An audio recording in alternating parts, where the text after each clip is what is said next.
N'hésitez pas à liker la vidéo si elle vous plaît et si vous êtes nouveau sur la chaîne, n'oubliez pas de vous abonner et d'activer la notification pour ne rater aucune de nos prochaines vidéos. On commence.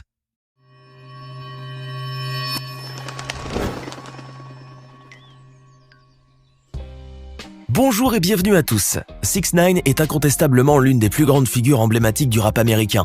Le rappeur portoricain a su dès ses débuts dans la musique se distinguer avec ses looks extravagants, son comportement grossier ainsi que ses clips assez particuliers. Il est aussi très connu pour être l'un des rappeurs les plus riches du monde, il est même multimillionnaire. Installez-vous confortablement, aujourd'hui nous vous parlerons de 6ix9ine, de sa vie privée, de sa fortune et puis vous saurez surtout comment il la dépense. C'est parti. Mais avant de rentrer dans le vif du sujet, il est tout d'abord important que vous découvriez qui se cache derrière ce personnage très excentrique. Biographie de 6ix9ine. Daniel Hernandez, alias 6ix9ine ou Tekashi, est né le 8 mai 1996 à New York aux États-Unis dans le quartier de Bushwick à Brooklyn. Enfant né d'une mère mexicaine et d'un père portoricain, Daniel est le cadet d'une fratrie de 2 garçons. Depuis sa tendre enfance, Hernandez côtoie les gangs armés de son quartier. Il comprendra un peu plus tard que sa vie sera truffée d'événements malheureux et de problèmes. Et des problèmes, il en connaîtra dès l'âge de 13 ans. À peine ayant franchi la porte de l'adolescence, Daniel sera confronté à une grande tragédie, la perte de son père. Ce dernier se fait tuer pas loin de leur maison familiale, suite à un règlement de compte. Après quoi, le jeune garçon sombre dans une grave dépression, souffre de crises d'asthme aiguës et de troubles psychologiques sévères, pour lesquels il se fait ensuite interner à l'hôpital. Un début d'adolescence assez dur, d'autant plus qu'Hernandez tentera à plusieurs reprises de se suicider, car sa vie n'avait plus aucun sens sans son père.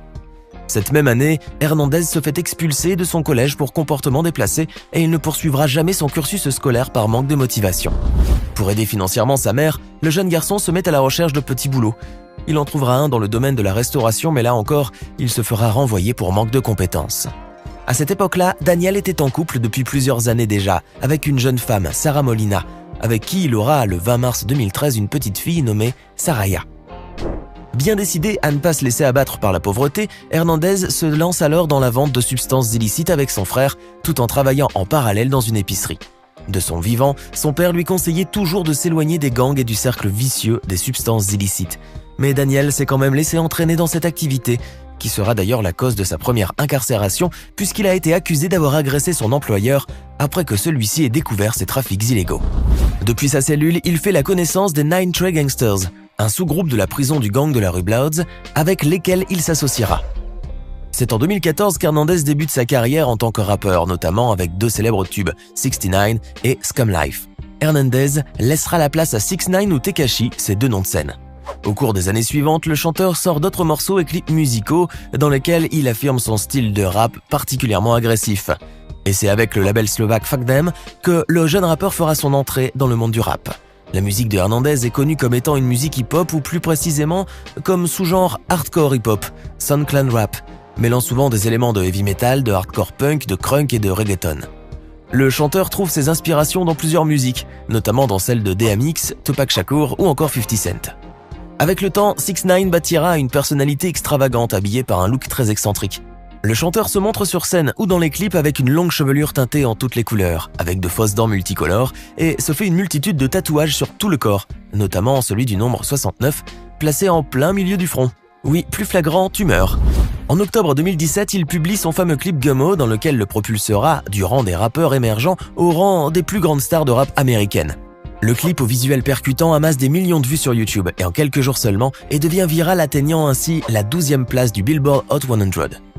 Et comme un bonheur ne vient jamais seul, le 3 décembre 2017, à peine 3 mois après son premier grand succès, le chanteur sort son clip Kuda. Ce titre connaît un succès phénoménal et entre ainsi à la 61e place du Billboard Hot 100. Dans la foulée, il dévoile son titre Keke en featuring avec les rappeurs Fetty Wap et A Boogie with the Hoodie, un clip qui reprend lui aussi des paroles provocantes rythmées d'onomatopée. Le 25 janvier, le rappeur signe un contrat à 7,5 millions de dollars avec son label. Il sort ensuite sa première mixtape intitulée Day 6ix9ine qui se vend à 55 000 exemplaires rien que la première semaine. Traîné en justice.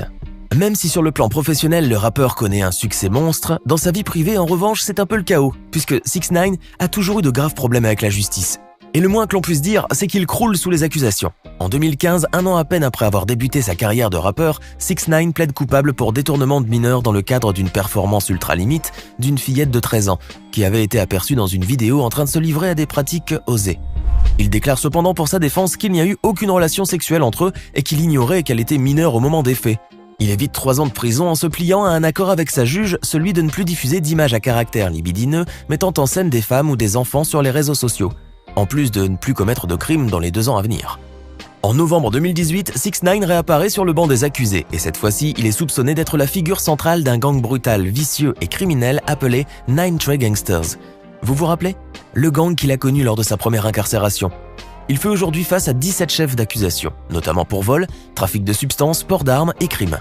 En attendant de pouvoir répondre à ces accusations, 6ix9ine encourait jusqu'à 47 ans de prison, pouvant aller jusqu'à la perpétuité. Et ce n'est pas tout. Quelques jours seulement avant son arrestation, le 11 novembre 2018, sa petite amie Sarah Molina porte elle aussi plainte contre lui pour violence conjugale. Celle-ci accuse le rappeur de l'avoir battu pendant près de 8 ans et le décrit comme étant un pervers narcissique et manipulateur violent. Le rappeur, quant à lui, finira par avouer avoir en effet commis des violences conjugales sur sa petite amie. Cependant, alors qu'il devait séjourner encore longtemps en prison, le 2 avril 2020, 6ix9ine a pu négocier avec le juge Paul Engelmayer une libération conditionnelle au vu des circonstances liées au Covid-19. Car rappelons-le, Tekashi, souffrant d'asthme, risquait sa vie en prison. Il a ainsi finalement été libéré après que sa demande ait été rejetée plusieurs fois avant. Un rappeur multimillionnaire. Venons-en à présent à ce qui nous intéresse, ou plutôt ce qui intéresse Tekashi, l'argent. Comme nous l'avons dit tout à l'heure, 6ix9ine est devenu multimillionnaire grâce au rap et au trafic de drogue, et il n'a pas l'air de s'en cacher. Les contrats de plusieurs millions de dollars que le rappeur a signés avec les labels CMG et 10K Projects en sont certainement pour quelque chose. Mais lorsqu'on a autant d'argent, comment peut-on le dépenser? Nous on ne le sait pas, mais Tekashi a la réponse. Le rappeur est réputé pour aimer se vanter de sa fortune. Sur ses vidéos, il ne cesse d'afficher au grand jour toute sa richesse, quitte à jouer le provocateur. En effet, le rappeur new-yorkais semble prendre beaucoup de plaisir à distribuer des billets de banque à tout va. Il publie fréquemment les vidéos de lui sur son compte Instagram posant avec des piles d'argent. Fashion victime. Sur une de ses vidéos à Dubaï, le rappeur portoricain s'est filmé dans sa chambre d'hôtel et a affiché ses achats récents. Des bijoux en or et en diamant, des montres excessivement chères, des sacs de luxe, bourrés de billets d'argent, de fausses dentures en pierres précieuses, des vêtements de luxe, etc. Et vers la fin de cette vidéo, le chanteur s'est même autorisé une petite douche improvisée avec ses billets de banque. Des images certes provocantes dans lesquelles le chanteur semble jouir de toute sa puissance. Tekashi vouerait aussi une grande passion pour les bijoux en diamant. Après qu'on lui ait posé la question sur sa célèbre chaîne en diamant Jimmy Boy en forme de requin, le rappeur a confié avoir dépensé 750 000 $ pour l'avoir. De plus, ce dernier s'arrange à ce qu'à chaque apparition, la caméra zoome bien sur les milliers de diamants éblouissants qui la composent. On vous assure, ça fait mal aux yeux. Et il semblerait que le requin en diamant ne soit pas la seule folie qu'a faite 6ix9ine dernièrement, puisqu'il a récemment confié avoir dépensé plus d'1 million de dollars sur une toute nouvelle montre en diamant.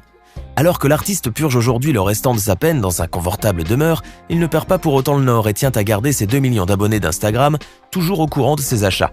Voiture de luxe, sac Gucci, toujours plein d'argent, montre en diamant, ceinture et vêtements de luxe et surtout sa doudoune Burberry multicolore qu'il a acheté au prix de 2141 petits dollars seulement. Au grand cœur quand même. Mais ne pas s'y méprendre. Le rappeur new-yorkais ne dépense pas son argent que dans les achats superflus, il sait aussi en donner à ceux qui en ont besoin.